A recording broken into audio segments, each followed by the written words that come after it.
এই শোনো না গো, আমাদের চ্যানেলটি সাবস্ক্রাইব করে পাশে থাকা বেল আইকনটি বাজিয়ে দিবেন।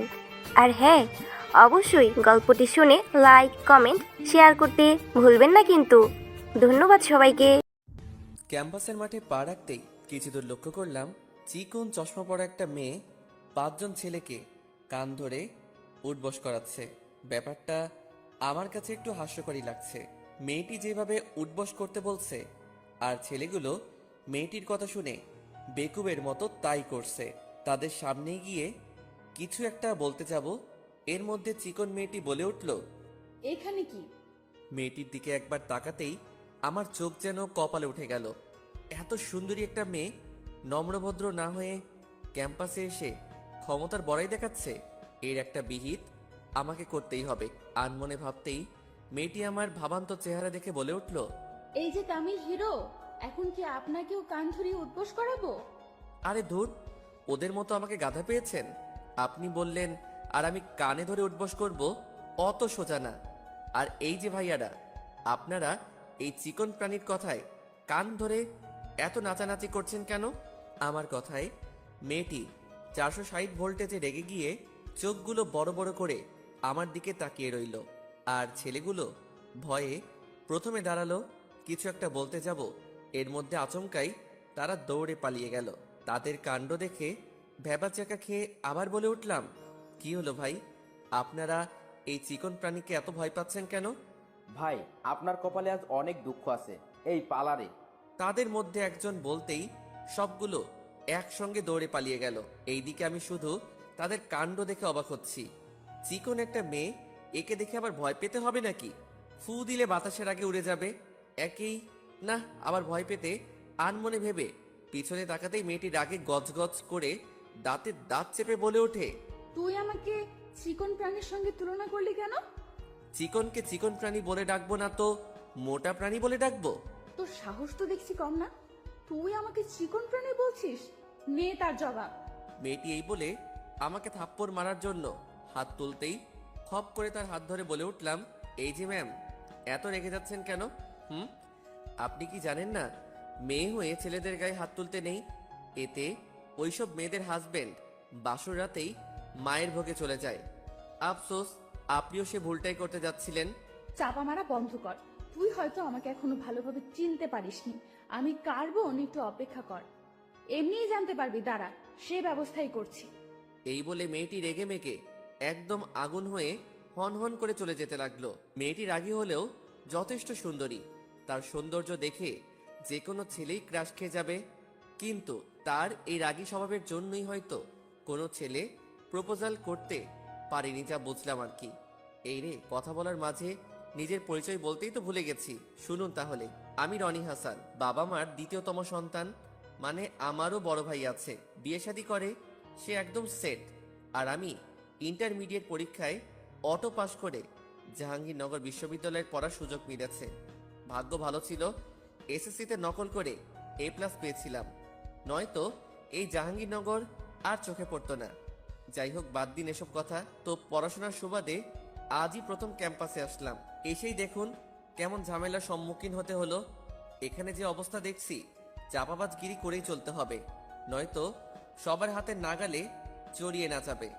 এসব ভাবনার বিচ্ছেদ ঘটিয়ে বেঞ্চে বসে আনমনে ফেসবুকে টাইম পাস করছিলাম।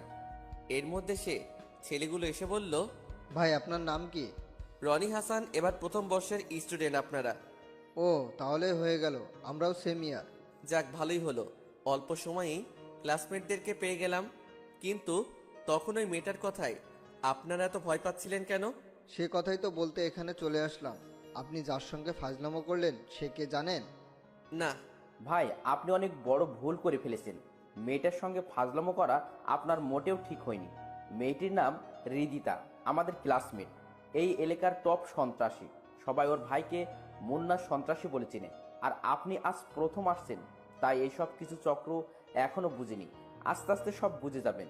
তানভীরের কথাটি শুনে আমার তো শরীরটা রীতিমতো কাঁপা কাঁপা অবস্থা উপক্রম প্রায়। হিরোগিরি দেখাতে গিয়ে নিজেই ফেসে গেলাম।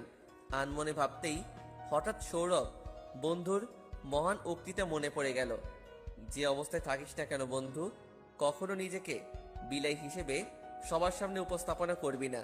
প্রয়োজনে চাপাবাজগিরি করে হলেও নিজেকে বড় বানাবি, নয়তো সবার লাথি উষ্টা খেয়ে খেয়ে জীবন যাবে। কথাটা মনে রাখিস। সৌরভ বন্ধুর মহা উক্তিটা স্মরণ করে তাদের উদ্দেশ্যে বলে উঠলাম, আরে ধুর, ও সন্ত্রাসী বোন হোক আর যাই হোক, এসবে রনি পরোয়া করে না। বিক্স যখন যা সামনে আসে তা খুব ভালো করে সামলে নিতে পারি। তোমরা শুধু একসঙ্গে থাকলেই হবে। সরি ভাই, আমরা এসবের মধ্যে নেই। ধুর শালা, ভিতর ডিম। এত ভয়ে চললে কি ক্যাম্পাসে ঘোরাঘুরি করতে পারবি? এবার একটু দল বন্ধুকে শক্তিশালী কর, যাতে কেউ কিছু বললে তার জবাব দিতে পারি। নিলয়, তুই ঠিকই বলছিস। ক্যাম্পাসে আমরা নতুন আসছি, কেউ ঠিক মতো চিনেই না।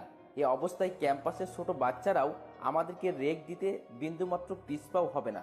সুতরাং আমি বলি কি, আমরা 6 একসঙ্গে দলবদ্ধ থাকাই উত্তম হবে। শফিকের কথায় বাকি 4 জনেও আমার দলে যোগ হয়ে গেল। শুরুতেই যে এতগুলো বন্ধু পেয়ে যাব ভাবতেই পারিনি। তাদের সঙ্গে কিছুক্ষণ আড্ডা দিবার পর ক্লাসে এসে লক্ষ্য করলাম হৃদিতার সঙ্গে আরো 6-7 মেয়ে হাতে ক্রিকেট খেলার স্ট্যাম্প নিয়ে দাঁড়িয়ে আছে। এবার বুঝতে পারলাম না ওর ভাই সত্যি অনেক বড় সন্ত্রাসী। যেভাবে ক্রিকেট খেলার স্ট্যাম্প নিয়ে দাঁড়িয়ে আছে হৃদিতা, আজ তো আমাকে জামাই আদর করবে দেখছি। ভয়ে ক্লাসরুমে প্রবেশ করতেই হৃদিতা সহ তার বান্ধবীরা স্ট্যাম্প নাড়িয়ে কাছে আসতে লাগলো।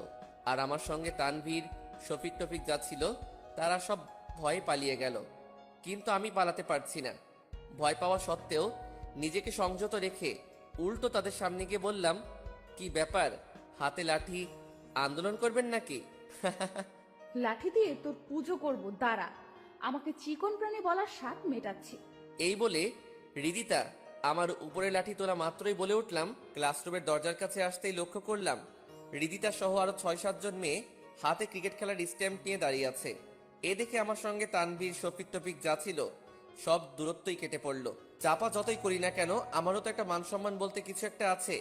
এখন যদি ওদের মতো আমিও কেটে পড়ি তো মান সম্মান তো যাবেই, তার সঙ্গে এতদিনের চাপাবাজগিরির সুনামটাও চলে যাবে।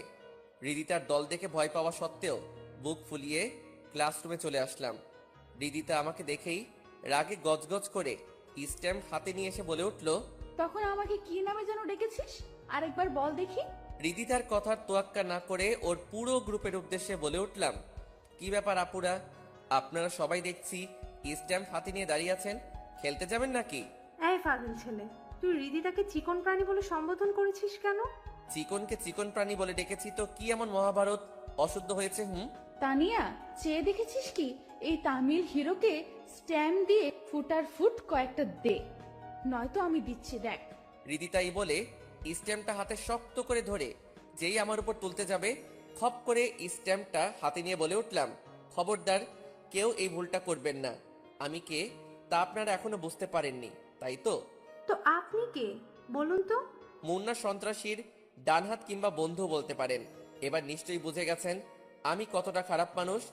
দিনে দুপুরে মানুষ কাটাকাটি করার অভ্যাস আমার আছে। সেদিক থেকে আপনারা সামান্য মশামাছি মাত্র, মেয়ে বলে সম্মান দিয়ে কথা বলছি। ছেলে হলে তো এতক্ষণ থাপড়ায়ে কানটা লাল করে ফেলতাম। পাম মেরে বলতেই হৃদিতার সব বান্ধবী স্ট্যাম্পগুলো ফেলে দিয়ে কিছুটা ভয়ার্ত চেহারায় প্রথম তানিশা বলে ওঠে, কি আপনি মুন্নার ভাইয়ার বন্ধু? হৃদিতা তো মুন্নার ওই বোন। এই হৃদিতা, বল না। জি হ্যাঁ, ভাইয়ার বন্ধু। জি হ্যাঁ, কিন্তু মুন্নার কাছে আমি যতটুকু শুনেছি আপনি অতি নম্র ভদ্র একটা মেয়ে, আর ক্যাম্পাসে এসে দেখছি তার পুরোই উল্টো। আচ্ছা একটু অপেক্ষা করুন, মুন্নার কাছে ফোন দিয়ে ব্যাপারটা পুনরায় শুনছি। এই বলে পকেট থেকে ফোনটা বের করে এমনি কিছুক্ষণ ঘাটাঘাটি করে কানের কাছে নিতেই হৃদিতা প্রাণ জোড়ানো হাসি দিয়ে বলে উঠল, আপনি শুধু শুধু ভাইয়াকে ফোন করছেন।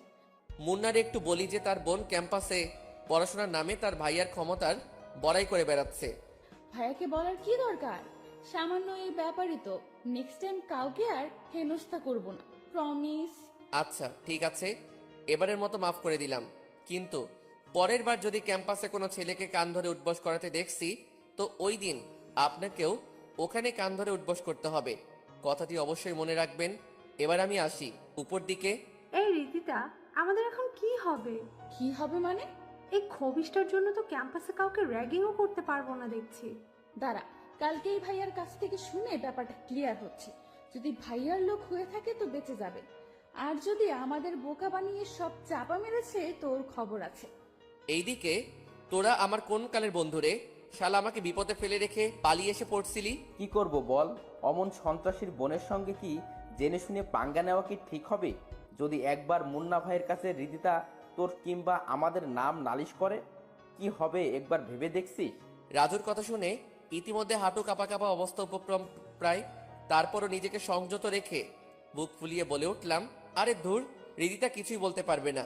ওকে আমি এমনভাবে চাপাবাজি চক্রে ফেলেছি, এতে কখনো আর ক্যাম্পাসে তার সন্ত্রাসী ভাইয়ের ক্ষমতার বড়াই করবে না। তো কি এমন চাপা মারলি দোষ? বলছি শুন তাহলে। বন্ধুর সঙ্গে আড্ডা শেষ করে বাসায় আসলাম। এসেও কেন জানি মেয়েটার রাগ মিশ্রিত চেহারাটাই বারবার ভেসে উঠছে। ইচ্ছা না থাকার পরেও তার কথাই ভাবতে ইচ্ছে করছে। আর সেটা কেন ইচ্ছে করছে তার মানে এখনো খুঁজে পাচ্ছি না। যাই হোক, এই মেয়ের ধারের কাছেও যাওয়া যাবে না। একবার যদি তার মুন্না ভাইকে আমার সম্বন্ধে কিছু একটা বলে তো সে আমাকে জিন্দা কবর দিয়ে দিবে। না বাবা, এসবের মধ্যে নিজেকে জড়ানো যাবে না। আমি পড়াশোনা করতে আসছি, সেটাই বরং করব। যেভাবে সে কাজ পরের দিন ক্যাম্পাসে চলে আসলাম। তানভীর, শফিক, রাজু কাউকেই পেলাম না। এদিক সেদিক তাকিয়ে দেখলাম রিদিতাও নেই। দেখে চিন্তামুক্ত লাগছে। প্রফুল্ল মনে ক্যাম্পাসের মাঠে বসে আনমনে ফেসবুকে টাইম পাস করছি। এর মধ্যে রিদিতা ও তার বান্ধবীদের নিয়ে আমার সামনে হাজির। কিছুটা একটা বলতে যাব, এর মধ্যে রিদিতাই বলে উঠল, কিরে, কাল না ক্লাসরুমে খুব বড় গলায় বলেছিলি তুই ভাইয়ার ডান হাত? কই, ভাইয়াকে তোর কথা জিজ্ঞেস করলে ভাইয়া বলল রনি নামে আমাদের দলে কোনো সন্ত্রাসীই নেই। এই রে, এত জলদি রিদিতা ওর ভাইয়ের কাছ থেকে সব শুনে ফেলেছে? এখন তো চাপাবাজি করার কোনো সুযোগই নেই দেখছি। আনমনে ভাবতেই তানিয়া বলে ওঠে, আমাদের সঙ্গে ফাজলামো করার জন্য তোকে এখন ক্যাম্পাসে সবার সামনে কান ধরে 50 বার ওঠবস করতে হবে। নে, জলদি শুরু কর। 50 বার কান ধরে উঠবস করতে বলছে? মান সম্মান তো যাবেই, তার সঙ্গে বন্ধুদের কাছে হাসি তামাশার পাত্র হতে হবে। কিন্তু এখন কি কথা বলে কেটে পড়া যায় সেটাই তো ভেবে পাচ্ছি না। এসব ভাবতেই রিদিতা প্রচন্ড রেগে বলে, এখন তুই কান ধরবি নাকি ভাইয়াকে ডেকে এনে তোর রাম ধুলাই দিব? দেখুন, আপনারা আমাকে যত ধনীর পরিবারের ছেলে ভাবছেন, আমি তা না। গ্রামের সামান্য একজন কৃষকের ছেলে। এখানে অনেক সংগ্রাম করেই আমাকে আসতে হয়েছে। তবে কোনো অন্যায়ভাবে কাউকে হেনস্থা করতে দেখলে নিজেকে সংযত রাখতে না পারি না। অন্যের ঝামেলায় নিজেই জড়িয়ে যাই। কাল কিছুটা রেগেই আপনাকে দুই একটা ভুলভাল কথা বলছি, এর জন্য আমি ক্ষমা প্রার্থী। আর এই যে রিদিতা ম্যাম, আপনি তো মুন্না ভাইয়ের বোন, চাইলে যে কাউকে মারধর ক্যাম্পাস থেকে বের করে দিতে পারবেন। আজ আমাকেও বলছেন ক্যাম্পাসে সবার সামনে 50 বার কান ধরে উঠবস করতে। আমার কৃষক বাবা যদি জানতে পারে তার ছেলে ক্যাম্পাসে সবার সামনে কান ধরে উঠবস করছে, তাহলে সে কতটা আঘাত পাবে একবার ভাবতে পারছেন? আপনার সন্ত্রাসী ভাইয়ের ক্ষমতার বড়াই দেখিয়ে আমাদের মতো অসহায় গরিব সাধারণ ছেলেকে অসম্মানের মুখে ফেলে দিয়ে না প্লিজ। সরি, আমাদের ভুল হয়েছে। আমরা আসলে এত কিছু বুঝে উঠতে পারিনি। আমিও এত কিছু বুঝে উঠতে পারিনি, সরি। যদি পারেন তাদের সঙ্গে বন্ধুত্ব করে নিন, আর না পারলে তাদের সঙ্গে অন্তত হেনস্থা করেন না প্লিজ। আমার ইমোশনাল ডায়লগ শুনে রিদিতা, তানিয়া তারা দুজনেই প্রায় আধো কান্না। কথাগুলো কিভাবে বলছি তা আমি নিজেও জানি না। সেদিনকার পর থেকে রিদিতাকে ক্যাম্পাসে কোনো ছেলেকে হেনস্থা করতে দেখিনি। যাই হোক, আমি তো রিদিতাকে রীতিমতো পাশ কাটিয়ে চলছি। জেনে শুনে তো আর আগুনে পা রাখা সম্ভব না। এভাবেই কিছুদিন কেটে গেল। এর মধ্যে প্রায় সবার সঙ্গে প্রায় বন্ধুত্ব হয়েছে, কিন্তু রিদিতার সঙ্গে বন্ধুত্ব করেনি। রিদিতাও কখনো আগ বাড়িয়ে কথা বলতে আসেনি।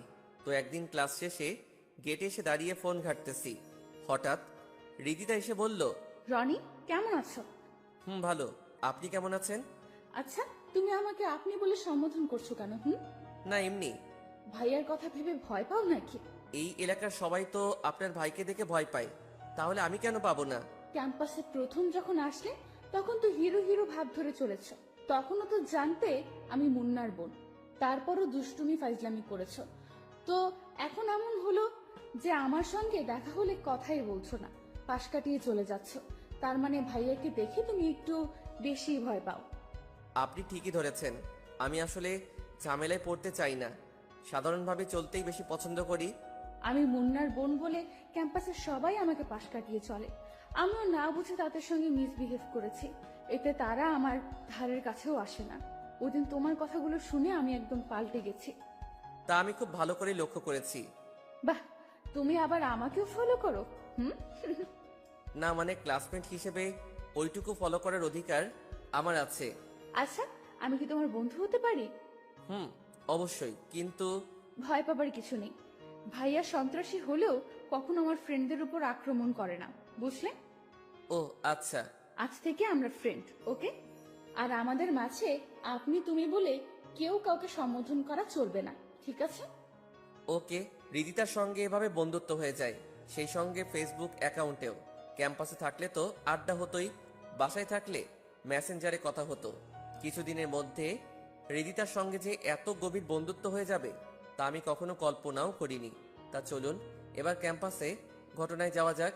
ক্লাসে মনোযোগ সহকারে স্যারের লেকচার শুনছি।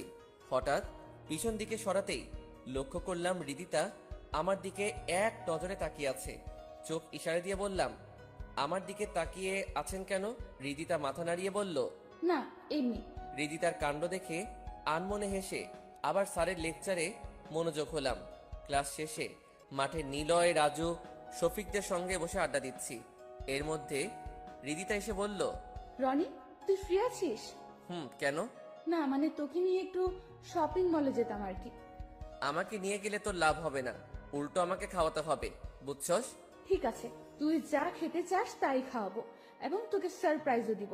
এখন বল, আমার সঙ্গে যাবি নাকি লসের খাতায় নিজের নামটা বসাবি? কোনটা? কি সারপ্রাইজ দিবি? তা আমার সঙ্গে গেলেই বুঝবি। আচ্ছা চল চল, দেরি হয়ে যাচ্ছে। বাহ, সারপ্রাইজের কথা শুনে আড্ডা থেকে চট করেই উঠে পড়লি দেখছি। তুই যাই বলিস না কেন, সারপ্রাইজ পেতে আমার প্রচুর ভালো লাগে। জি, এবার চলুন। রাস্তায় এসে রিদিতা নিজের প্রাইভেট কারে না উঠে রিকশায় থামালো। দেখে বলে উঠলাম, তোদের গাড়ি থাকতেই তুই রিকশা থামালি কেন? রিকশায় করে যেতেই আমার ভালো লাগে, তাই রিকশা থামালাম। ও এই ব্যাপার। রিকশায় দুইজনেই উঠার পর আমার কেন জানি রিদিতার পাশে বসে থাকতে সংকোচ বোধ হচ্ছে। আর এইদিকে রিদিতাও আমার হাত জড়িয়ে ধরে রেখেছে। দেখে ফাইজলামো করে বলে উঠলাম, আমরা দুইজন দুই রিকশায় গেলেই বেশি ভালো হতো।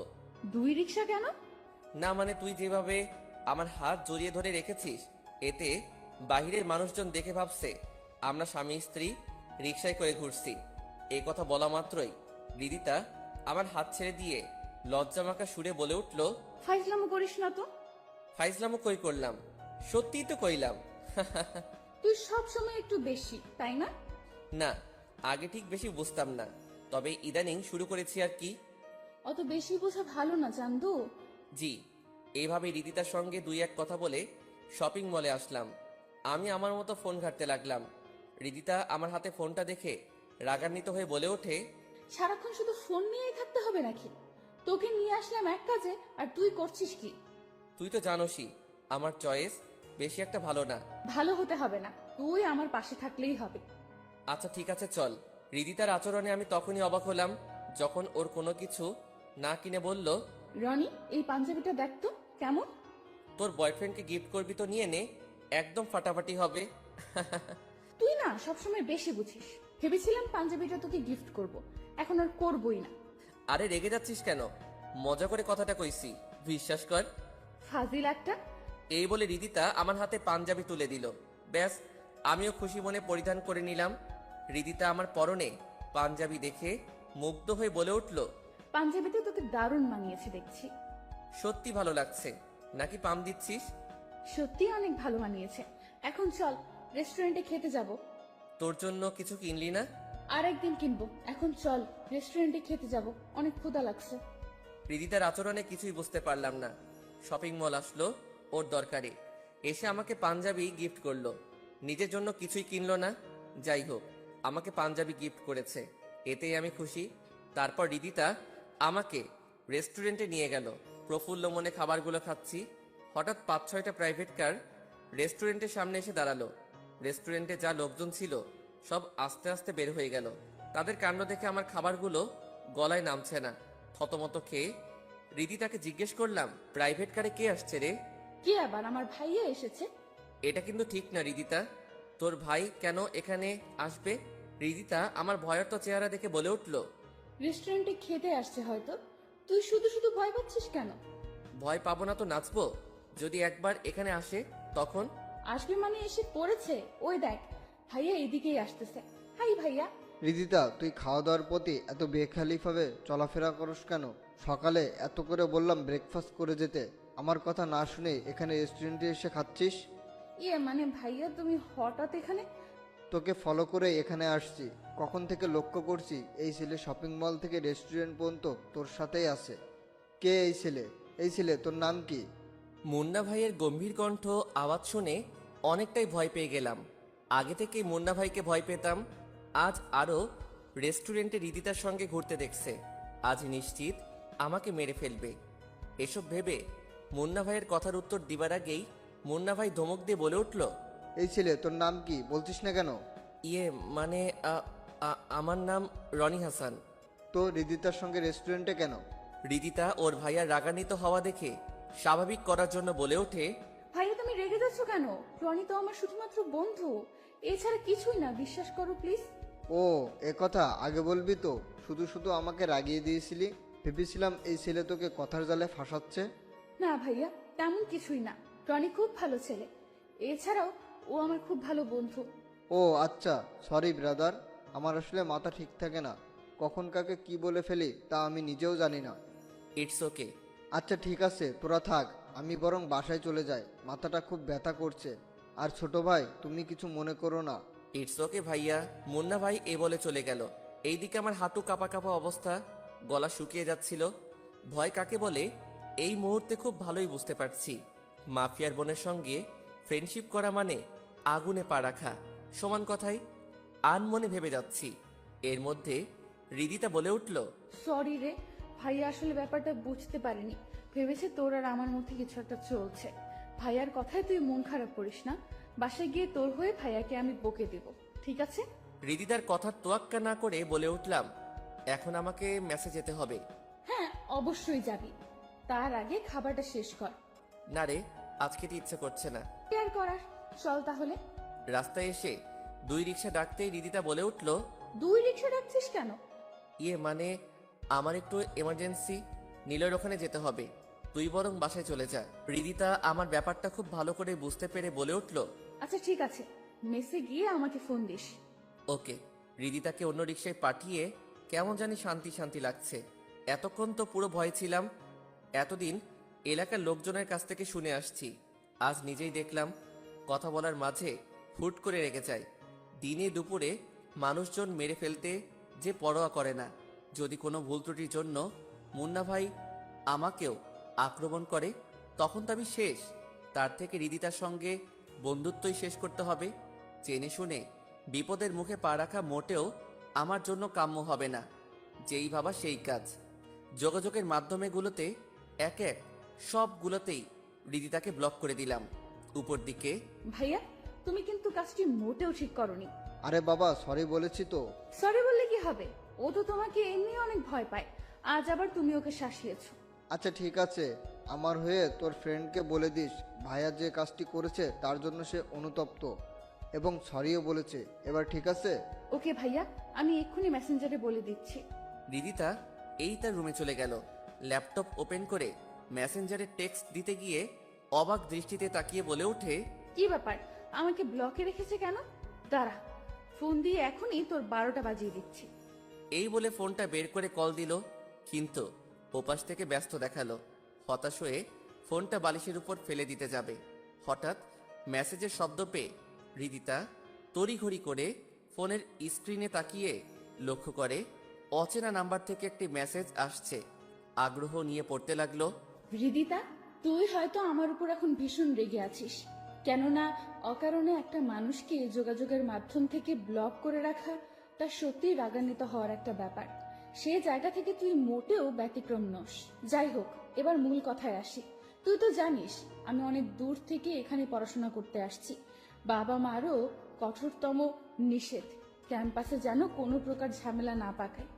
এছাড়া তুই তোর ভাইয়ের রাগ সম্পর্কে ভালোই জানিস, কখন কি থেকে কি করে ফেলে তা সে নিজেই জানে না। তাই আমি সিদ্ধান্ত নিয়েছি তোর আর আমার বন্ধুত্বের সম্পর্ক এখানেই শেষ। ক্যাম্পাসে দেখা হলেও প্লিজ আমার সঙ্গে কোনো প্রকার কথা বলতে আসিস না। আল্লাহ হাফিজ, ভালো থাক। রিদিতা মেসেজটি পড়ে এতটাই রাগ উঠে যায় যে রনিকে সামনে পেলে সে কাঁচায় চিবিয়ে খেয়ে ফেলবে। অনেকটা রেগে আনমনে বলে ওঠে, বন্ধুত্ব নষ্ট করার খুব শখ হয়েছে তাই না? কাল ক্যাম্পাসে তোকে মজা দেখাচ্ছি, অপেক্ষা কর। এইদিকে রিদিতার কাছে মেসেজটি পাঠিয়ে কাজটা কি ভুল করলাম? না, ভুল কিছু করিনি। যা করেছি একদম ভালোই করেছি। মাফিয়ার বোনের সঙ্গে কোনোভাবে বন্ধুত্ব রাখা ঠিক হবে না, এসব ভেবেই ঘুমিয়ে পড়লাম। সকালে ঘুম থেকে উঠে ফ্রেশ হয়ে খাবারের পর্ব শেষ করে মার সঙ্গে কিছুক্ষণ ফোনে কথা বললাম। মনটাও কেমন জানি ফ্রেশ হয়ে গেল। তারপর প্রতিদিনকার মতো ক্যাম্পাসে আসলাম। ফোনের স্ক্রিনে লক্ষ্য করলাম ক্লাস শুরু হতে প্রায় 20 মিনিট সময় বাকি আছে। টাইম পাস করার জন্য ফেসবুক ঘাঁটতে ব্যস্ত হয়ে গেলাম। ফেসবুকে মগ্ন থাকা অবস্থায় হঠাৎ কে জানি ফোনটা হাত থেকে কেড়ে নিয়ে কিছু দূরে ফেলে দিল। সামনে তাকিয়ে দেখি রিদিতা প্রচণ্ড রেগে আমার দিকে এক দৃষ্টিতে তাকিয়ে আছে। সেদিকে ভ্রুক্ষেপ না দিয়ে মাটি থেকে ফোনটা হাতে নিতে যাব, এর মধ্যে রিদিতা বলে উঠল, কাল রাতে মেসেজে তুই এসব কি লিখেছিস? চুপ করে আছিস কেন? উত্তর দে। রিদিতা একটু বোঝার চেষ্টা করো, তোর ভাই এমনি অনেক রাগী। কেউ যদি তোর কাছে আমার নামে ভুলভাল কান পড়া দেয় তো তোর ভাই আমাকে খুন করে ফেলবে। আমি এত কিছু বুঝি না, তুই আগে যেমন ছিলি তেমনই থাকবি। সরি রিদিতা, পারবো না। এবার কিন্তু বেশি বাড়াবাড়ি হয়ে যাচ্ছে। রিদিতার কথায় নিশ্চুপ হয়ে ওখান থেকে সোজা ক্লাসরুমে আসলাম। রিদিতাও আমার পিছনে চলে আসলো। সেদিকে আমার ভ্রুক্ষেপ নেই, নিশ্চুপ হয়ে সিটে বসে আছি। নিলয়, তানভীর, শফিক, রাজু এক এক করে সব স্টুডেন্ট ক্লাসে চলে আসলো। আমারও কথা বলার মতো মানুষ পেয়ে গেলাম। উপর দিকে রিদিতা শুধু আমার দিকে তীক্ষ্ণ চোখে তাকিয়ে আছে। একবার রিদিতার দিকে তাকিয়ে আবার মুখ ফিরিয়ে নিলাম। এভাবেই রিদিতাকে ইগনোর করতে লাগলাম। এখন রিদিতা আগ বাড়িয়ে কথা বলতে আসলেও কোনো একটা কাজের বাহানা দেখিয়ে ওখান থেকে সরে যেতাম। এক প্রকার রিদিতাকে পাশ কাটিয়ে চলতাম আর কি। হঠাৎ একদিন রিদিতা আমার ম্যাসে এসে বলতে লাগলো, রনি, তুই কিন্তু আমাকে রীতিমতো এড়িয়ে চলছিস, যা আমার একটুও ভালো লাগছে না। প্লিজ আগের মতো হয়ে যা। রিদিতাকে আমার ম্যাসে দেখে থতমত খেয়ে বলে উঠি, রিদিতা তুই হঠাৎ আমার ম্যাসে? তোর তো ভাব বেশি, ক্যাম্পাসে কথার সময় নেই, তাই মেসে চলে আসলাম। লোকজন তোকে আমার ম্যাসে দেখলে অনেক বড় অসম্মানের মুখে পড়তে হবে। রিদিতা প্লিজ তোর বাসায় চলে যা, আমি বরং তোর সঙ্গে কাল ক্যাম্পাসে কথা বলবো। আগে আমার প্রশ্নের জবাব দে, তুই আগের মতো ফ্রেন্ডলি ভাবে চলবি, হ্যাঁ অথবা না? আগের মতো ফ্রেন্ডলি ভাবে চলা আমার পক্ষে সম্ভব না, বুঝতে পারছিস না কেন? তুই তাহলে আমার কথা শুনবি না, তাই তো? আমার নীরবতায় দেখে রিদিতা বলে ওঠে, এবার তোর সঙ্গে খারাপ কিছু হতে যাচ্ছে যা তুই কল্পনাও করতে পারবি না। যেই ভয়ে তুই আমাকে পাশ কাটিয়ে চলছিস সেই ভয়টাই তোকে সারা জীবন পেতে হবে। সেই ব্যবস্থা করছি, তার প্রস্তুতি নিয়ে নে। রিদিতার কথার আগাগোড়া কিছুই বুঝতে পারলাম না। সারা জীবন ভয় থাকতে হবে মানে ও কি বোঝাতে চাইলো? যাই হোক, ওর কথা ভেবে সময় নষ্ট করার কোনো মানেই নেই। তবে একটা বিষয় বুঝতে পারছি না, আমি ওর সঙ্গে কথা কিংবা বন্ধুত্ব না রাখলে কিংবা যায় আসে? আমার মতো তো আরো অনেক ফ্রেন্ডই তো আছে, এর মধ্যে একমাত্র আমি পাশ কাটিয়ে চললে ওর কি সমস্যা? হয়তো রিদিতা আমাকে ভালো বন্ধু ভাবে, হুট করে বন্ধুত্ব সম্পর্ক নষ্ট করায় মানতে পারছে না। অপরদিকে রিদিতা বোন, কান্না করছিস কেন? মুন্নার কথাটি শুনে রিদিতা আরো জোরে কান্না করে বলে ওঠে, খবরদার আমার সঙ্গে ভুলেও কথা বলতে আসবা না। মুন্না হঠাৎ তার বোনের অভিমান দেখে থতমত খেয়ে যায়। হঠাৎ আবার কি এমন হলো যে কান্না করছে? আনমনে ভেবে মুন্না বলে, আচ্ছা কি হয়েছে আমাকে বলবি তো নাকি? শুধুমাত্র তোমার জন্য আমার বন্ধু বান্ধব কেউ কাছে ঘেঁষতে পারে না। ওই দিন রনিকে একটু শাসিয়েছো দেখে ও আমার সঙ্গে কথা বলবে তো দূরের বিষয়, চোখ তুলে তাকানোর সাহসটুকুও পায় না। আমি আগ বাড়িয়ে কথা বলতে চাইলেও পাশ কাটিয়ে চলে যায়। ও এই ব্যাপার, রনি কথা বলে না দেখে কান্না করছিস? কান্না করবো না তো কি করবো? ও আমার এত ভালো একটা বন্ধু হুট করে কথা বলা বন্ধ করেছে, এতে কি আমার খারাপ লাগে না? হ্যাঁ অবশ্যই খারাপ লাগবে, তবে তার জন্য যে কান্না করতে হবে এমন তো কোনো কথা না। তোর ফ্রেন্ড আরও অনেকেই আছে, তাদের কথা ভেবে মন খারাপ করে বসে থাকতে তো কখনো দেখিনি। আজ যে চোখের জল দেখছি, এই কান্নার পিছনে অবশ্যই কোনো রহস্য জড়িয়ে আছে, যা আমি জানি না, তাই তো? মুন্নার সন্দেহজনিত কথা শুনে রিদিতা কান্না মিশ্রিত কণ্ঠে বলে ওঠে, ভাইয়া তুমি কোন রহস্যের কথা বলছো? আমি মাফিয়া সন্ত্রাসী হতে পারি ঠিকই, কিন্তু দিন শেষে আমারও পরিবার পরিজন বলতে কেউ একজন আছে, যার মূল্য পৃথিবীর সবচেয়ে আমার কাছে বেশি। কে সেই মানুষ জানিস? না ভাইয়া। এটা হলো আমার ছোট বোন রিদিতা, যাকে সেই ছোটবেলা থেকে এই বুকে আদর যত্ন করে বড় করেছি। সেই সঙ্গে তার চাওয়া পাওয়া পূরণ করতে ত্রুটি রাখিনি। আজ সেই বোন কান্না করছে শুধু একটা বন্ধুর জন্য। আচ্ছা, তোকে কটা প্রশ্ন জিজ্ঞেস করব, তার সঠিক উত্তর দিবি, লুকাবি না, কেমন? ওকে ভাইয়া। প্রথম প্রশ্ন হলো, তুই কি রনিকে ভালোবাসিস? না, ভালোবাসি না। তাহলে তার জন্য কান্নাকাটি করছিস কেন? রনিকে আমি ভালোবাসি না, তবে ওর সঙ্গে কথা না বললে আমার ভালো লাগে না। সবকিছুতেই খারাপ লাগা কাজ করে। ও যখন আমাকে পাশ কাটিয়ে চলে, তখন কেন জানি এমনিই কান্না পায়। এমনটা যদি হয়ে থাকে তো তুই নিশ্চিত ওই ছেলেটার প্রেমে পড়েছিস। এর জন্য তার এড়িয়ে চলাটা সহ্য করতে পারছিস না। ভয় পাবার কারণ নেই, তুই শুধু একবার তোর মনের কথা আমাকে বল। তোদের বিয়ে আমি নিজ হাতেই দিব, একটু ভেবে দেখ। মুন্নার কথা শুনে রিদিতা লজ্জিত হয়ে হাসি মুখে রুম ত্যাগ করলো। রিদিতার আচরণে তার ভাইও বিষয়টি বুঝতে পিছুপা আর হলো না। এইদিকে, মামা, আপনার এখান থেকে বিকাশে টাকা তোলা যাবে কি? হ্যাঁ অবশ্যই, এই এজেন্ট নাম্বারে টাকা পাঠিয়ে দাও। ওকে, বিকাশ থেকে টাকা তুলে মানি ব্যাগে রাখতে যাব। এর মধ্যে প্রাইভেট কারে কয়েকজন লোক নেমে এসে আমার উদ্দেশ্যে বলে ওঠে, আপনার নাম কি রনি হাসান? তাদের কথা শুনে থতমত খেয়ে বললাম, হ্যাঁ, কিন্তু আপনারা কারা? আমরা মুন্না ভাইয়ের লোক। তো আমাকে এখানে ইন্টারফেস করছেন কেন? তা আপনি মুন্না ভাইয়ের কাছে গেলেই বুঝতে পারবেন। এখন কথা না বাড়িয়ে জলদি গাড়িতে উঠুন। সরি ভাই, অকারণে মুন্না ভাইয়ের ওখানে যেতে আমি ইচ্ছুক না। তাছাড়া মুন্না ভাইয়ের সাথে আমার কোনো শত্রুতাও নেই যে তার সঙ্গে আমার দেখা করতে হবে। আপনারা ভাই এবার আসতে পারেন। এখন আপনি ভালোই ভালোই গাড়িতে ওঠেন তো সম্মানের সহিত আমাদের সঙ্গে যেতে পারবেন, নয়তো জোর করে আপনাকে এখান থেকে তুলে নিয়ে যেতে আমরা বাধ্য হব। লোকগুলোর কথা শুনে হাঁটু রীতিমতো কাঁপতে শুরু করলো। মুন্না ভাই আমাকে ডাকছে, তার মানে রিদিতা নিশ্চয়ই কোনো ঝামেলা পাকিয়েছে। আনমনে ভাবতেই লোকগুলো ধমকের সুরে বলে ওঠে, আপনি যাবেন নাকি তুলে নিয়ে যাব? থাক ভাই, তুলে নিয়ে যেতে হবে না, আমি স্বইচ্ছায় আপনার সঙ্গে যাচ্ছি, চলুন। বাধ্য হয়ে মুন্না ভাইয়ের বাসায় আসলাম। মনে মনে হাজারো ভয় লাগা কাজ করছে। রিদিতাও মেসে গিয়ে আমাকে শাসিয়ে আসছে। আজ মুন্না ভাই হাত থেকে রক্ষা নেই। আনমনে এসব ভাবতেই মুন্না ভাই সিঁড়ি বেয়ে নামতেই যা বলল তা শোনার জন্য মোটেও প্রস্তুত ছিলাম না। কিরে, তোর সাহস দেখছি অনেক বেড়ে গেছে। ইয়ে মানে ভাইয়া, আপনি কি বলতে চাচ্ছেন? একটু অপেক্ষা কর, সবই বুঝতে পারবি। মুন্না ভাইয়ের কথায় ভয়ে গলা একদম শুকিয়ে যাচ্ছে। মনে হচ্ছে আজ আর নিজেকে বাঁচাতে পারবো না। এখন শুধু হৃদিতার উপর রাগ হচ্ছে। ও তো জানতোই এসব ঝামেলায় নিজেকে জড়াতে চাই না। এসব জেনে শুনে আমাকে বিপদের মুখে ফেলে দিল।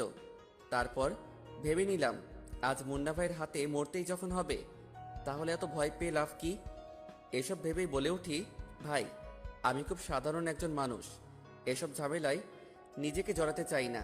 তাছাড়া আপনার সঙ্গে ব্যক্তিগত কোনো শত্রুতাও আমার নেই। তাহলে এখানে আমাকে আনার উদ্দেশ্য কি? উদ্দেশ্য অবশ্যই আছে, একটু অপেক্ষা কর, সব বুঝিয়ে দিচ্ছি। মুন্না ভাই এই বলে রিদিতাকে ডাক দিল। রিদিতাও সঙ্গে সঙ্গে এসে পড়ল। আমাকে দেখেই হাসি উজ্জ্বল চেহারা উপস্থাপনা করে মুন্না ভাইয়ের উদ্দেশ্যে বলে ওঠে, ভাইয়া ডেকেছো কেন? এই ছেলেটার নাম কি রনি? হ্যাঁ ভাইয়া। একেই তো ভালোবাসিস? রিদিতার সঙ্গে কথা শেষ করে মুন্না ভাই আমাকে উদ্দেশ্যে বলে, রিদিদাকে শুধু ভালোবাসিস নাকি বন্ধুই ভাবিস, কোনটা? মুন্না ভাইয়ের কথাটা শোনার জন্য আমি মোটেও প্রস্তুত ছিলাম না। অবাক প্লাস ভয় নিয়ে বলি, ভাইয়া আপনি ভুল ভাবছেন। রিদিতাকে আমি ভালোবাসি না, শুধুই বন্ধু ভাবি। রিদিতা, তুই চুপ আছিস কেন? ভাইয়াকে সবকিছু বল। এত ভয় পাবার কি আছে? ভাইয়াকে বলে দে তুই আমাকে ভালোবাসিস।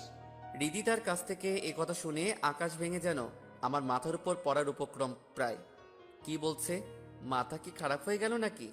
রিদিতা, এটা কিন্তু ঠিক হচ্ছে না। আমাদের মাঝে কখনো ভালোবাসার সম্পর্ক ছিল না, বন্ধুত্বর সম্পর্কই ছিল। আজ হঠাৎ এসব উল্টাপাল্টা কথা বানিয়ে বলছিস কেন? কি? আমি বানিয়ে বলছি? তুই আমায় ভালোবাসিস না?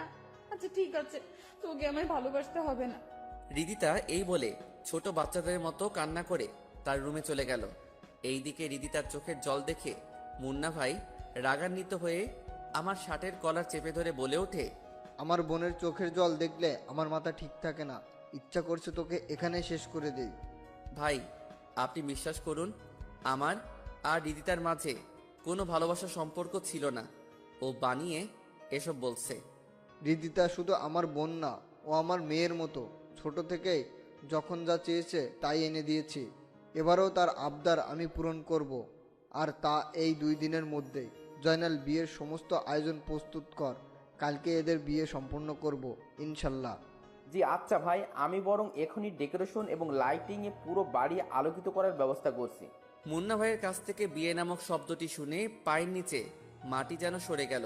পরিশেষে মাফিয়ার বোনকে বিয়ে করতে হবে না, কোনোভাবে সম্ভব না। এই বিয়ে আমি করতে পারবো না।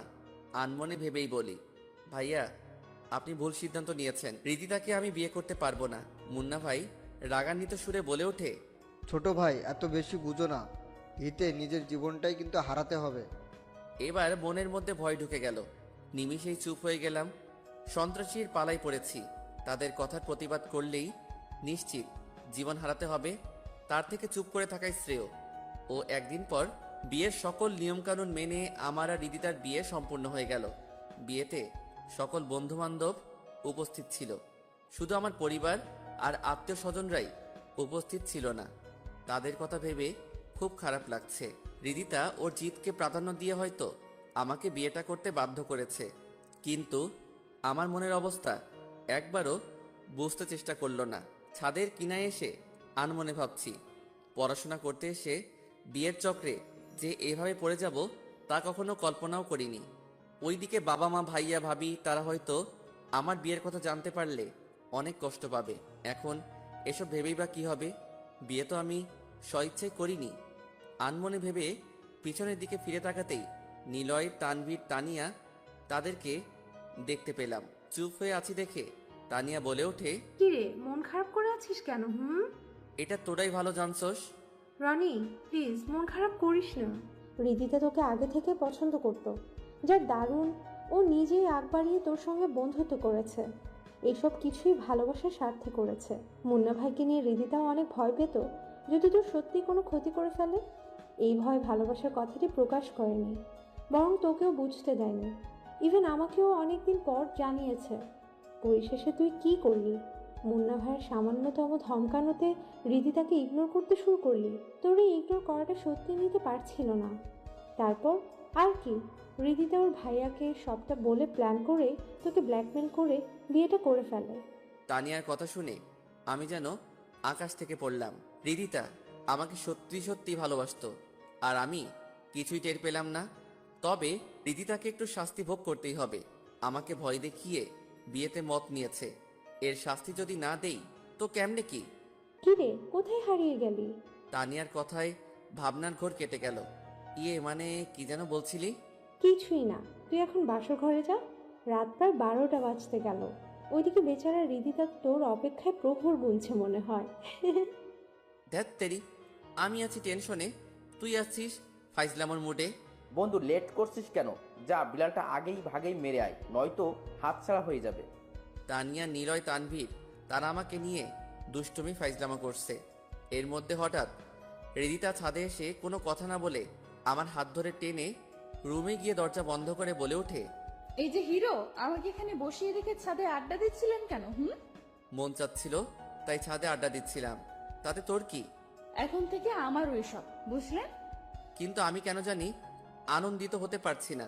মনটা খারাপ নিয়ে বিছানায় বসে পড়লাম।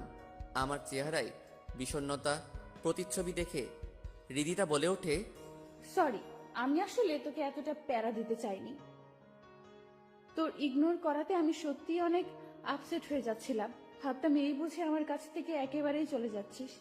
রিদিতার অনুশোচনায় কথাটি শুনে তার দিকে তাকিয়ে বলে উঠি, তুই আমাকে যে ভালোবাসতি এ কথা একবারও প্রকাশ করসনি। আমাকে একবার জিজ্ঞেস করে তো জানতে পারতি।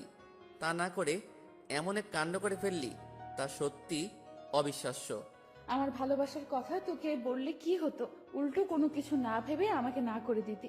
কারণ একটাই ছিল, আমার ভাই সন্ত্রাসী, আর ভাইকে তুই অনেকটাই ভয় পাইতি। এর জন্যই তোকে ভালোবাসার কথাটি বলতে পারি নাই। তা না হয় বুঝলাম, কিন্তু বিয়ের বিষয়টি এত জলদি করলি কেন? তুই জানছস না আমি এখন স্টুডেন্ট, বাবার টাকায় চলছি, তার সঙ্গে লেখাপড়াও করছি। এখন তো আমার ভবিষ্যৎটাও অন্ধকার হয়ে গেল দেখছি। তোর এই পাগলামতে আমার রঙিন লাইফটা এখন সাদা কালোতে পরিণত হয়ে গেল। রাগে পুরো শরীর রিরি করছে, মন চাচ্ছে রিদিতাকে কষিয়ে কয়েকটা থাপ্পড় মেরে দেই, কিন্তু ওর সন্ত্রাসী ফাইটার জন্য পিছুপা হতে হচ্ছে। নিজের রাগ নিজের মাঝেই ধামাচাপা দিতে হচ্ছে। ধুর, লাইফটাকে শেষ করে দিল। এসব ভেবে কম্বল মুড়িয়ে চোখ বুজে ফেললাম। কিছুক্ষণ পর রিদিতা আমাকে জড়িয়ে ধরে কানের কাছে এসে বলে, ঘুমিয়ে পড়ছিস কেন? আজ না আমার বাসর রাত? কথাটা শেষ হওয়া মাত্রই রিদিতাকে ঝটকানি মেরে সরিয়ে দিয়ে বললাম, কিসের বাসর রাত? আজ আমার মরণ রাত। আমার কথা শুনে রিদিতার হাসি উজ্জ্বল চেহারা নিমিষেই মলিন করে বলে, ছি, এসব অলক্ষণের কথা মুখে আনতে নেই। বুঝতে পারছি আমার উপর তোর অনেক রাগ জমে আছে। চাইলে আমাকে আঘাত করে তোমার রাগ নিরবন করতে পারো, বাধা দিব না, কিন্তু রাগের ঘোরে এসব অলক্ষণে কথাবার্তা বলো না প্লিজ। রিদিতার আদো কান্না চেহারা দেখে এবার বুঝতে পারলাম মেয়েটা সত্যিই আমাকে অনেক ভালোবাসে। ভালোবাসা ছাড়া এরকম পাগলামি করা সম্ভব না। এমন মেয়েকে লাইফ পার্টনার হিসেবে পেয়ে মন্দ হয়নি। তারপরও ও আমাকে আরেকটু বাজিয়ে দেখতে হবে সে কতটা আমায় ভালোবাসে। আনমনে ভাবতেই রিদিতা আদো কান্না সুরে বলে, কি ভাবছো? রিদিতাকে কাঁদানোর জন্য বললাম, ভাবছি কি করে নিজের জীবন শেষ করা যায় সে চিন্তাই করছি, কিন্তু নিজের জীবন নিজ হাতে তো শেষ করা সম্ভব না, তাই অন্য কোনো উপায় ভাবতেছি। বাসর রাতে সবাই কত রোমান্টিক কথা বলে, আর তুমি আমাকে এসব বলে কাঁদাতে যাচ্ছ? তোর সঙ্গে কথা বলার আমার বিন্দু মাত্র ইচ্ছা করছে না। কখনো আমার কাছ থেকে ভালোবাসা পাবি না। স্ত্রী হিসাবে আমার কাছে অবহেলিত হয়ে থাকবি। এই বলে কম্বল আর বালিশ নিয়ে সোফায় ঘুমিয়ে পড়লাম। চোখ বুঝতেই ঘুমের রাজ্যে কখন হারিয়ে গেছি তা নিজেও জানি না। সকালে পাখির কিচিরমিচির শব্দ শুনে ঘুমটা ভেঙে গেল। চোখ মেলে পাশে তাকাতেই লক্ষ্য করলাম রিদিতা সোফায় বসা অবস্থায় ঘুমিয়ে আছে। একদম বাচ্চাদের মতো নিষ্পাপ লাগছে। এমনিতেই অনেক রূপবতী, ঘুমানো অবস্থায় তার রূপের ঝলক আরো বৃদ্ধি পেয়েছে। ইচ্ছা না থাকার পরেও তার কপালে চুমু এঁকে দিতেই হঠাৎ নড়ে চড়ে ওঠে। দেখে জলদি ওখান থেকে সরে যেতে চাইলেই পিছন দিক থেকে রিদিতা বলে ওঠে, রাতেই না বললেন আমাকে একটুও ভালোবাসবেন না, এখন আবার লুকিয়ে কিস খাওয়া হচ্ছে তাই না? এই রে, ধরা খেয়ে গেলাম। ঘুমিয়ে তো ছিল, টের পেল কেমনে? নাকি আমার আগে ঘুম ভেঙেছে? যাই হোক, কোনো এক কথা বলে বিষয়টা ধামাচাপা দিতে হবে। মানে তোর কপালে মশা বসেছিল, তাই মশাটাকে মারতেই কাছে গিয়েছিলাম, এছাড়া অন্য কিছু না। জনাব, আপনার মনে দুষ্টুমির উদয় হয়েছে, তা আমি খুব ভালো করেই বুঝতে পারছি। এই বলে আমার একদম নিকটে এসে বলে, এত সংকোচ বোধ করছো কেন গো? আখ পিচ তো আমার কাছেই তোমাকে ধরা দিতে হবে। অসম্ভব, তোকে আমার স্ত্রী হিসেবে মেনে নিচ্ছি না। মেনে তো আপনাকে নিতেই হবে জনাব। রিদিতা, বাইরে বের হ, কত রোমান্স করবি? দরজার ওপাশ থেকে তানিয়ার কথাটি শুনে রিদিতা আমার কাছ থেকে চট করে সরে গেল। রিদিতার কাণ্ড দেখে আনমনে হেসে উঠলাম। আমার হাসি দেখে রিদিতা বলে, কি হলো, হাসতেছো কেন? এমনি। দরজার ওপাশ থেকে তানিয়া দরজা ধাক্কা মেরে বলে ওঠে, কি রে, দরজা খুলবি নাকি ভেঙে ভিতরে যাব? আরে আসতেছি, দাঁড়া। রিদিতা এই বলে দরজা খুলে দিল। প্রথম তানিয়া রুমে প্রবেশ করলো, তারপর এক এক করে তানভীর, নিলয়, শফিক, রাজু সবাই এসে আমার দিকে তাকিয়ে ফাইজলামো শুরু করে বলে ওঠে, বাসরা কেমন কাটলো দোস্ত? তোদের মুখে আর কোনো কথা নেই, এসেই এইটা বলতে হবে? অদ্ভুত। এই বলে তাদেরকে পাশ কাটিয়ে ওয়াশরুমে গেলাম। শালা, তোরা বন্ধু নামের হারামি, মাফিয়ার বোনকে বাধ্য হয়ে বিয়ে করতে হয়েছে। বুঝতে পারছিস না বাসরাত কেমন হবে? এটা আবার আমাকে জিজ্ঞেস করতে হবে নাকি? আনমনেই একাই বকবক করছি। অপরদিকে এই যে আপুমনি, বাসরা কেমন কাটালেন? আর বলিস না, এতদিন সিনেমায় যে কাহিনী দেখেছি সেম কাহিনী আমার সঙ্গে হয়েছে। মানে? কাল রাতে আমাদের স্বামী স্ত্রীর মাঝে আলিঙ্গন হয়নি রে। অনেক স্বপ্ন ছিল ফুলশয্যার রাতে স্বামীর সঙ্গে প্রেমালাপ করব, কিন্তু খবিশটা রেগে সোফায় গিয়ে ঘুমিয়ে পড়লো। আমারও কোনো কিছু বলার সাহসও হচ্ছিল না। নিরুপায় হয়ে তার পাশে রাত পাড়ি জমিয়েছি। খবিশটা একবারও জিজ্ঞেস করলো না যে বিছানায় না ঘুমিয়ে সোফায় কেন ঘুমাচ্ছি।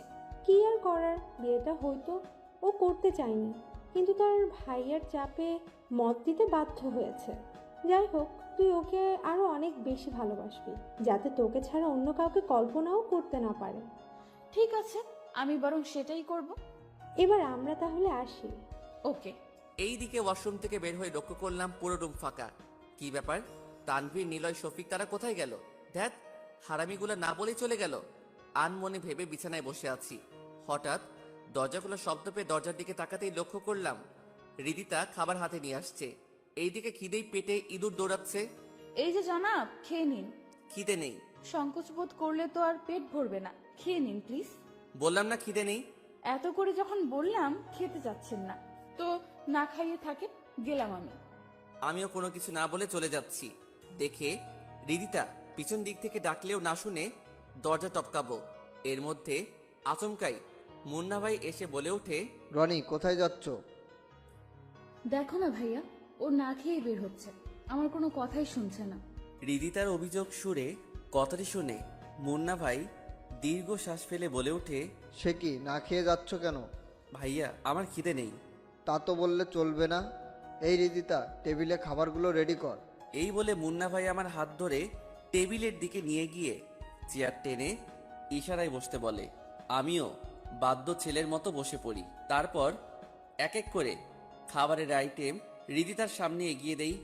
ইচ্ছা না থাকার পরেও খেতে শুরু করি। কিছুক্ষণ নীরবতা থাকার পর মুন্না ভাই বলে ওঠে, পৃথিবী জুড়ে আপনজন বলতে আমার ছোট বোনটাই আছে। অকালে মাকে হারিয়েছি। মার মৃত্যুর পর বাবা আরেকটা বিয়ে করে আমাদের অবহেলা অনাদারে ফেলে চলে যান। অনেক কষ্টের মাঝে আমার এই ছোট বোনটাকে কোলে পিঠে বড় করেছি।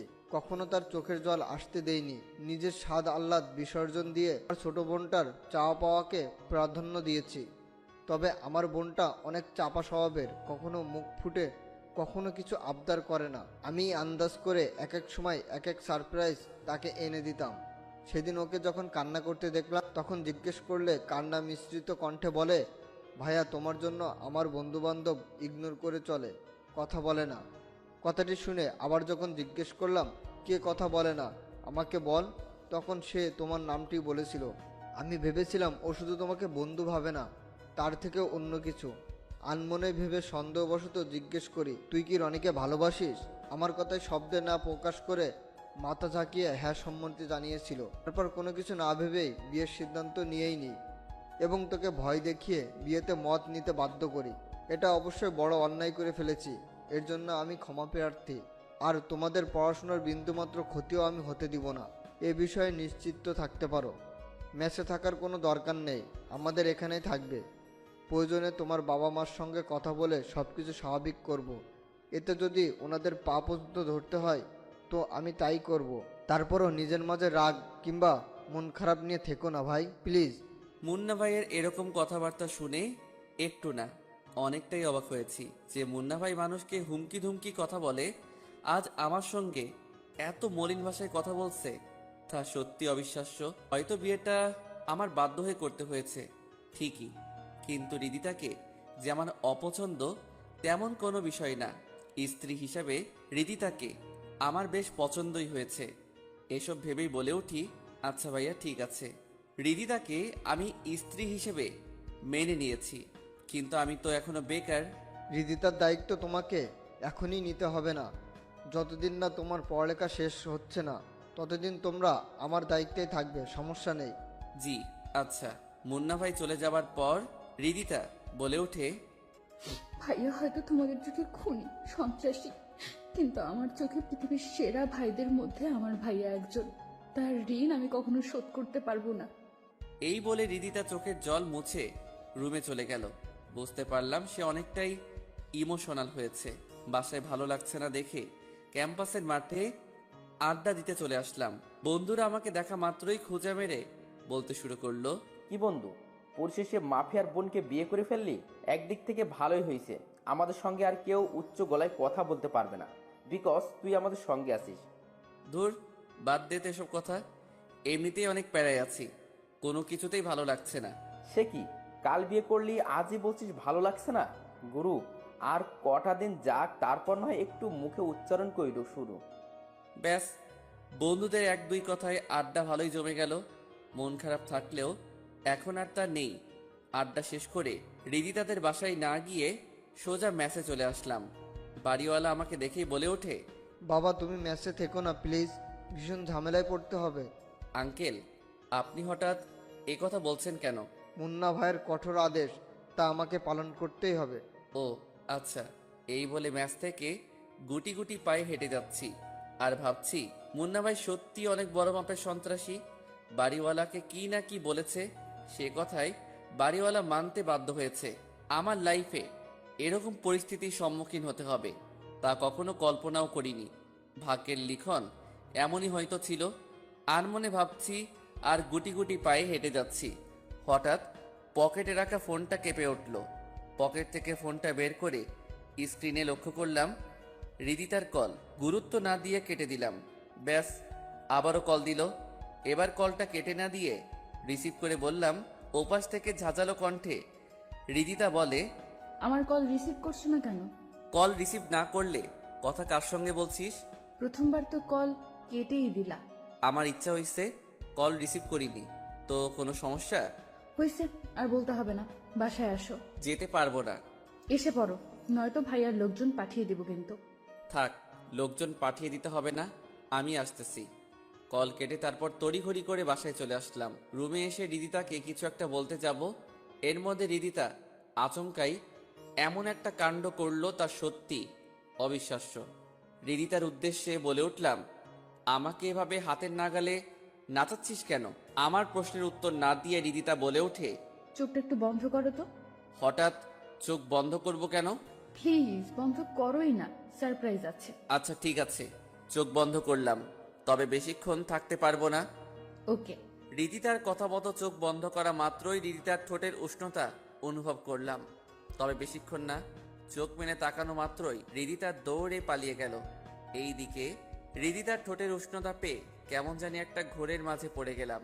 এরকম একটা কাজ করবে তা সত্যি অবিশ্বাস্য বলে মনে হচ্ছে। এখন শুধু ঘুরে ফিরে হৃদিতার ঠোঁটের উষ্ণতায় পেতে ইচ্ছা করছে। পালিয়ে যাবে কোথায়? আমার সামনে তো ওকে আসতেই হবে, তখন আমিও তার বদলা ভালোভাবেই নিব। রুম থেকে বের হয়ে হৃদিতাকে আশেপাশে খুঁজতে লাগলাম। চারিদিক চোখ বুলিয়ে নিলাম, কোথাও নেই।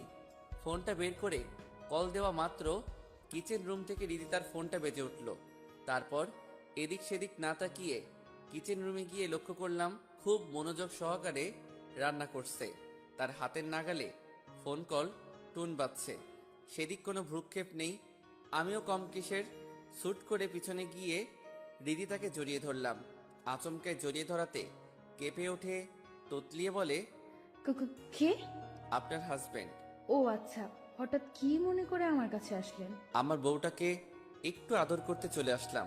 ব্যাস, কথাটি শুনেই হৃদিতা আমার কাছ থেকে নিজেকে ছাড়িয়ে নিবার চেষ্টা করে বলে ওঠে, না না, আদরের কোনো দরকার নেই, দেখছো না রান্না করছি, ছাড়ো আমাকে। ছাড়বো না।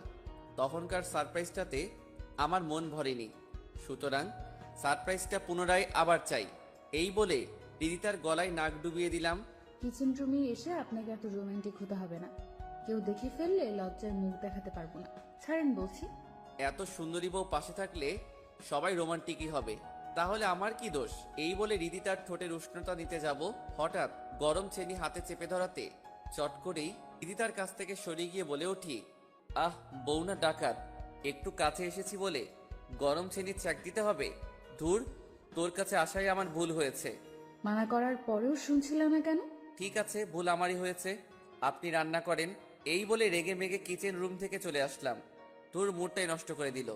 কিছুক্ষণ পর হৃদিতা রুমে এসে দুষ্টুমি সুরে বলে ওঠে, কেমন লাগে ফুলসজ্জার রাতে আপনি আমাকে ছ্যাঁকা দিয়েছেন, তাই এর প্রতিশোধ নিলাম। এবার তাহলে আমিও প্রতিশোধটা নিয়ে নেই, দাঁড়া। এই বলে বিছানা থেকে নেমে হৃদিতার দিকে এগিয়ে যাচ্ছি। দেখে ও পালানোর চেষ্টা করা আগে খপ করে তার হাত ধরে হ্যাঁচকা টেনে বুকে জড়িয়ে নিয়ে বললাম, এবার তোর কাছ থেকে আমাকে কেমনে সরাবি? নিজেকে বাঁচানোর টেকনিক আমার জানা আছে, তা দেখতে চাও? পারমিশন পাওয়া মাত্রই হাতে সজোরে কামড় বসিয়ে দিল। ব্যথা পাওয়া সত্ত্বেও মুখে হাসি এনে বলে উঠলাম, এই সামান্য কামড়ে আমার কিছুই হবে না, বুঝছিস? একটুও ব্যথা পাওনি? না, পাইনি। এই বলে হৃদিতাকে বিছানায় নিয়ে প্রথমেই কপালে চুমু এঁকে দিলাম। তারপর স্বামী স্ত্রীর মধুর ভালোবাসায় দুইজনে হারিয়ে গেলাম। আলিঙ্গনের পর হৃদিতা আমার বুকে মাথা রেখে জড়িয়ে শুয়ে আছে। দুইজনের মাঝে কোনো কথা নেই। মনে হচ্ছে এই মুহূর্তে আমাদের দুইজনেই বাকরুদ্ধ হারিয়েছে। নীরবতার প্রহর ভেঙে হৃদিতা বলে ওঠে, আমাকে ছেড়ে কখনো যাবে না তো? নীরবতার মাঝে হৃদিতার কথাটি শুনে থতমত খেয়ে বলে উঠি, চলে যাবার প্রশ্ন আসছে হঠাৎ? না মানে, বিয়ে তো আমাকে স্বইচ্ছায় করনি, চাপে পড়েই মত দিতে বাধ্য হয়েছ। এর জন্য তোমাকে নিয়ে আমার অনেক ভয় হয়। হ্যাঁ, যেতেও পারি, ঠিক নেই। ফাইজলামো করে বলতেই হৃদিতা ভীষণ ক্ষেপে আমার বুকের উপরে উঠে বলে, এ কথা মুখে আরেকবার উচ্চারণ করলে বড্ড খারাপ হয়ে যাবে কিন্তু। আরে বাবা, রাগ করছো কেন? ফাইজলামো করে বলছি তো। অনেক হয়েছে, ছাড়ো আমাকে। আরে কোথায় যাচ্ছ? থাকো না আরেকটু। আজ না হোক, কাল ঠিকই আমাকে রেখে চলে যাবা। মাঝখান থেকে এত মায়া বাড়িয়ে লাভ কি? ছাড়ো আমাকে। বললাম তো ফাইজলামো করে বলছি, তারপর রাগ কেন করছো? তাহলে আমার মাথায় হাত রেখে বলো, কখনোই আমাকে ছেড়ে যাবা না। আচ্ছা ঠিক আছে, যাব না। আর যদি যেতেই হয় তো আমার বউটাকেও সঙ্গে নিয়ে যাব। খুশি? সত্যি? হুম। এই তো আমার লক্ষ্মী বর। এই বলে রীতিতা আমার কপালে চুমু এঁকে দিল। মেয়েটা সত্যি আমাকে অনেক ভালোবাসে। যাই হোক, রীতিতাকে মৃত্যুর আগ পর্যন্ত আর ছাড়ছি না। খুব জলদি ওকে আমার বাসায় নিয়ে যাব।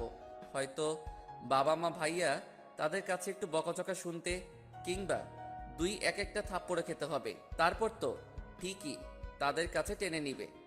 আনমনে ভেবেই মার কাছে ফোন দিলাম দুই একবার কলটুন বাজার পর আম্মু রিসিভ করে বলে ওঠে, বাবা কেমন আছিস?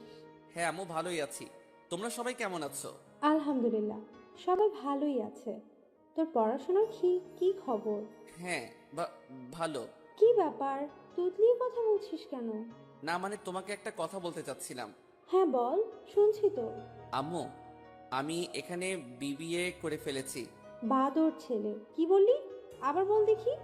তারপর আম্মুকে স্পষ্ট ভাষায় যখন বললাম এখানে বিয়ে করে ফেলছি, ব্যাস আম্মু তো রেগে মেগে আগুন হয়ে ঝাঁঝালো কণ্ঠে যা বলল, বাদর ছেলে, তোকে লেখাপড়া করতে পাঠিয়েছে আর তুই ওখানে আমাদের ছাড়াই এসব করেছিস? তোর ওখানে কালকে আমি যাচ্ছি।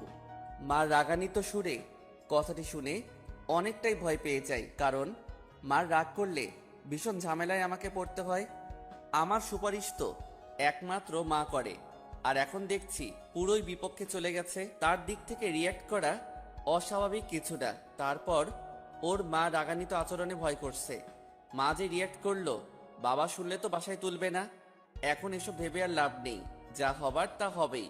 রাতে ঘুমানোর সময় এসব চিন্তা ভাবনা করছি। হৃদিতা আমাকে চিন্তিত দেখে জড়িয়ে ধরে বলে, কি ভাবছো? ভাবনার বিচ্ছেদ ঘটিয়ে বলে উঠলাম, মাকে আমাদের বিয়ের বিষয়টা জানিয়ে দিয়েছি। উনি আমার মুখে বিয়ে নামক শব্দটি শুনেই অনেকটা রেগে যান এবং কালকেই আসতে চাইছে। বুঝতে পারছি না মা এখানে আসলে কি হবে। হৃদিতা আমার কথাগুলো শুনে বিষণ্ণ মুখটি কালো করে বলে, আমার জন্য তোমাকে অনেক বকাশোকা শোনাবে। এই পাগলি, তুমি মন খারাপ করছো কেন? মা তো আমাকে ছোট থেকে বকাঝকা করে। তার বকা শুনে হজম করার শক্তি আমার আছে। চিন্তা করো না, সব ঠিক হয়ে যাবে। হৃদিতা ছলছল দৃষ্টিতে তাকিয়ে বলে ওঠে, তুমি যদি কোনো কারণে আমাকে ছেড়ে চলে যাও তো আমি সত্যিই মরে যাব। তোমাকে ছাড়া আমি থাকতে পারবো না, যত কিছুই হোক না কেন। তুমি আমার হাতটি ছেড়ে যাবা না তো? হৃদিতার কথাটি যেন কলিজায় লেগে গেল। একে যতই দেখছি ততই মন জয় করে নিচ্ছে।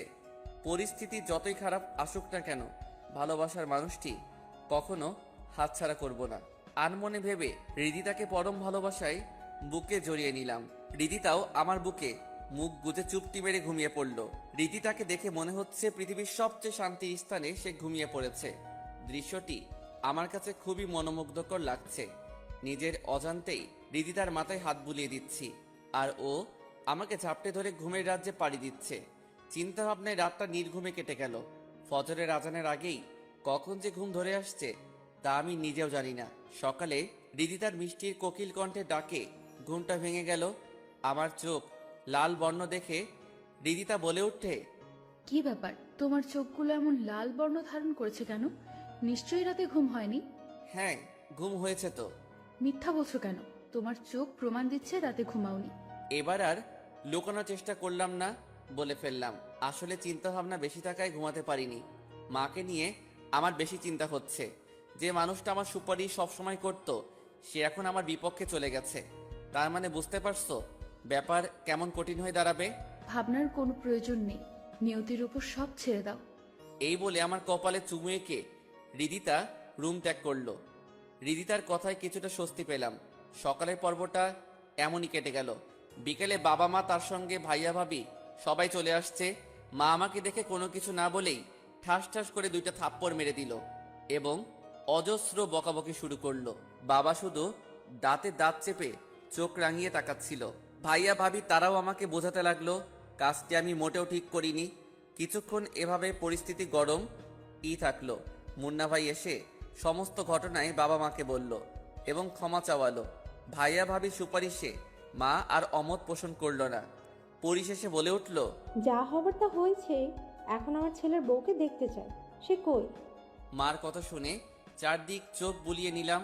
রীতিতা নেই। তারপর রুমে গিয়ে লক্ষ্য করলাম ফ্লোরে হাঁটু মুড়ে কান্না করছে। বুঝতে পারলাম সম্পর্ক ভেঙে যাওয়ার ভয়ে কান্না করছে। তারপর রীতিতাকে বাবা মার সামনে নিয়ে গেলাম। রীতিতাকে দেখেই মা নিমিষেই ঠান্ডা হয়ে বলে ওঠে, বাহ, বৌমা তো অনেক রূপবতী আছে দেখছি, তবে তার গুণগুলো দেখার বাকি আছে। আন্টি, আমার বোন যেমন সুন্দর তেমন তার মনটাও অনেক সুন্দর। আপনাকে অনেক সেবা যত্ন করবে। কি বৌমা, সেবা যত্ন করবে তো আমায়? হ্যাঁ মা, অবশ্যই আপনার সেবা যত্ন করব। আমার তো আর মা নেই, মার ভালোবাসাও আমি পাইনি, তবে তার শূন্যতায় অনেক কেঁদেছি। আজ আপনাকে মায়ের আসনে পেয়েছি, সুতরাং আমি আমার সর্বোচ্চ দিয়ে হলেও সৎ আচরণ করব। ব্যাস। রীতিতার কথাতে মা গলে একদম পানি। তবে বাবা আমার প্রতি একটু নারাজ। তাকে হাত করতে কিছুদিন সময় লাগবে, তা খুব ভালোভাবেই বুঝতে পারছি। পরিশেষে রীতিতাকে আমার পরিবারজন সবাই মেনে নেয় এবং বড় ভাইয়া মুন্না ভাইয়ের উদ্দেশ্যে বলে, এই বিয়ে পুনরায় আবার হবে, আর তা খুব জমজমট ভাবে। আলহামদুলিল্লাহ, আপনারা বিয়ের বিধি ব্যবস্থা শুরু করুন। এবার দুই পক্ষেই ধুমধাম করে বিয়েটা সম্পূর্ণ করব ইনশাল্লাহ। হ্যাঁ, তাই হবে। 1 সপ্তাহ পর আজ দুই পরিবারের ধুমধামে করেই বিয়েটা সম্পূর্ণ হলো। এবার আমার কোনো মন খারাপ লাগা নেই। মনের মধ্যে অজস্র আনন্দের শিহরণ বয়ে যাচ্ছে। আমার পরিবারে একমাত্র বাবাই শুধু মন খারাপ নিয়ে আছে। হয়তো আমার বিষয়টা মেনে নিতে পারছে না, তবে খুব শীঘ্রই তার রাগ ভাঙিয়ে ছাড়বো। এই যে আমার প্রাণের দেবর, ছাদে একা একা মোবাইলে কি লেখালেখি করছো? ওইদিকে হৃদিতা যে তোমার অপেক্ষায় আদৌ কান্না প্রায়।